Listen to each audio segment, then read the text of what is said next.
One of the greatest lessons of self-love is understanding that it's about you making you feel good, right? And we get tripped up because we oftentimes look outside of ourselves to feel good, right? And as a little kid, that's normal, right? Because our parents and our guardians, they kind of guide and direct what we do, how we feel. So as you evolve and as you grow, you have to learn that happiness is really coming from within yourself. And if we can learn anything from Will Smith and Jada Pinkett Smith, Jada specifically said she wanted to feel good, right? And I read a couple of articles where even in the past, she says that she suffered with depression, that she did weed, she did ecstasy, she did alcohol, right? And then she got entangled in this relationship. And a part of that was because, and we're not justifying her behavior, we're not judging her as a woman because anything can happen to anybody, okay?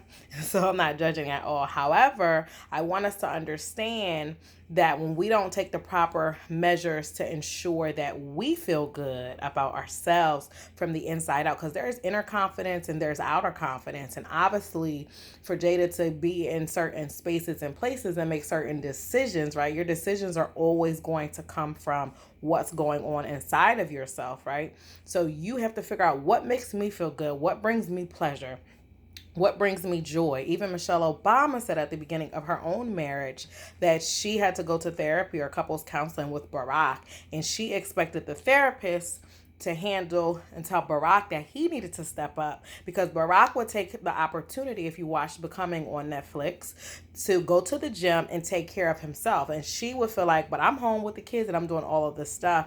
And she slowly but surely realized that it's not Barack that's the problem necessarily in this marriage, because I'm expecting him to do for me what I need to do for myself. So instead, she decided and realized with the help of her therapist that she needed to focus on herself. And instead of, oh my God, I'm pissed at him, I need to go figure out how I can go get my hair done, how I can make time to go to the gym, right? Because self-care is key, because that can become something that's non-negotiable for you.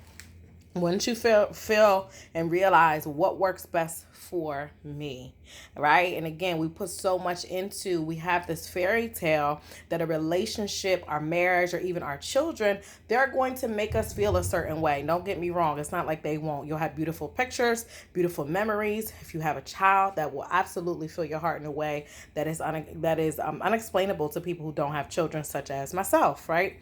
However, at the end of the day, aside from the roles and the titles that you have, what is left at the core? Who are you? Why are you here? Right? And it goes back to this idea of purpose. It goes back to this idea of worthiness, right? And regardless of what happens outside of yourself, you are always going to be worthy, right? God said he knew you before you were even in your mother's womb. So you're always going to be a worthy person or worthy woman. Probably some men watching this too. But you're always going to be worthy, right? It doesn't matter what happens. But because you're worthy, what makes the worthy part of you feel good? What makes you look good? Right? Tap into those emotions. How do you want to feel? And then it's your responsibility to figure that out so that you don't get into complicated entanglements with people, places, things, drugs, alcohol, sex. We could become addicted to all types of things, right? Listen to Solange's song. I tried to drink it away, sex it away, sleep it away. It doesn't work, right? That's because it all comes back to in here. The answers you need are in here. The pleasure you're seeking is in here. The happiness you're seeking, that bliss you think you're going to get from marriage and a child and a new house and all that stuff is in here. You got to have it in here first and be grateful and content with what you have right now. And then I promise you that once you feel good, you're going to start to attract in the goodness to the things that are outside of yourself, or new things are going to emerge. So I love you. I hope that you take this message, right, and use what you need in your own life, in your own relationship. Follow me on Facebook, follow me on Instagram, follow me on YouTube, Unleash Your Fierce. Download your free confidence ebook at unleashyourfierce.com/ebook. Peace out.